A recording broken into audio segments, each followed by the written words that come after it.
Let's see how we can transform into yeast cells.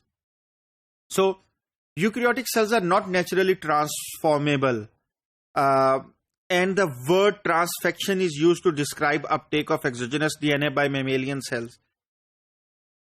Somehow yeast में अभी तक हम word transformation ही use करते हैं, लेकिन when it comes to mammalian cells तो हम transfection इसलिए भी use करते हैं कि medical history में अगर हम transformation का word use करें तो that's usually applied to cancer cells.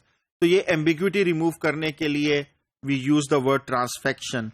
But when as far as yeast cells are concerned, we still use transformation. Okay.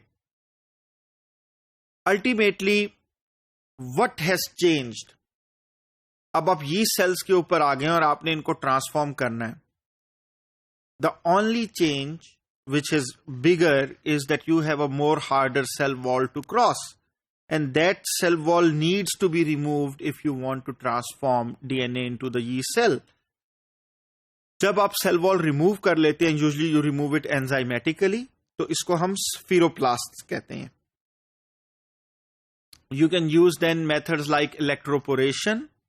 आप conjugation भी use होती है very rarely, लेकिन वो yeast में use हो सकती है क्योंकि बैक्टीरिया में भी conjugation होती थी. आपको याद होगा पिलाए बनते थे. Or you can use tDNA. tDNA is the transfer DNA taken from Agrobacterium tumefaciens का जो plasmid होता है उससे, और ultimately it can integrate DNA into chromosome. इसमें हम आगे देखेंगे भी कि integrate DNA chromosome में कैसा होता है. There is a process of homologous recombination which we will discuss in greater detail. Micro injections भी यूज होता है जिसके अंदर आप एक गन के थ्रू प्रीटी मच इंजेक्ट कर देते हैं, एक स्मॉल नीडल के थ्रू. और बायोलिस्टिक्स भी यूज होते हैं थ्रू नैनो पार्टिकल्स, कि आप एक डीएनए को अल्टीमेटली गोल्ड नैनो पार्टिकल्स पे या क्वांटम डॉट्स पे आप उसको कॉन्जुगेट कर देते हो और वो अल्टीमेटली सेल एनगल्फ कर लेता है उन पार्टिकल्स को और अपटेक कर लेता है डीएनए को. ओके, लेकिन इतनी ज्यादा ये हमने डिफरेंट ट्रांसफॉर्मेशन मेथड्स आपको बताए हैं अभी. How do you pick the right one? That's the question. इसमें ऐसा क्या एक ऑब्जेक्टिव पैरामीटर आपके सामने हो सकता है या यू शुड थिंक अबाउट कि मैं इसकी बजाय मैं ए मेथड की बजाय बी मेथड लूं, बी मेथड की बजाय सी मेथड लूं.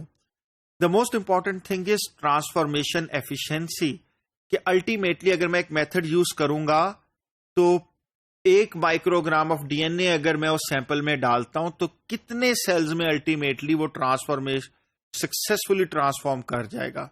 तो things you want to see is कि आपके जितने सेल्स हैं मैक्सिमम सेल्स में वो ट्रांसफॉर्म हो रहा है या नहीं, और सेकेंडली आपके पास यानी कि आपको कितना amount initial amount of DNA is required.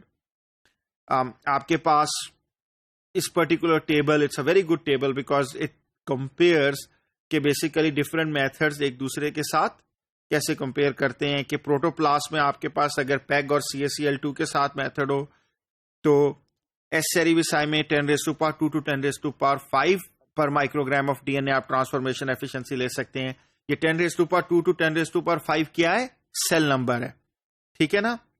For a न्यूड्यूलॉन्स और ए नाइगर के लिए डिफरेंट है. I am not gonna go through the table, but usually if you are using whole cells, it's better to use lithium acetate and PEG method. And whenever you are doing something like that, आप एक experiment plan करने लगे हैं, go to the literature, look at that कि अगर एक particular piece of DNA के लिए ये information available है तो use कर लें. Otherwise, look at this general table and ultimately decide कि आप क्या करना चाह रहे हैं.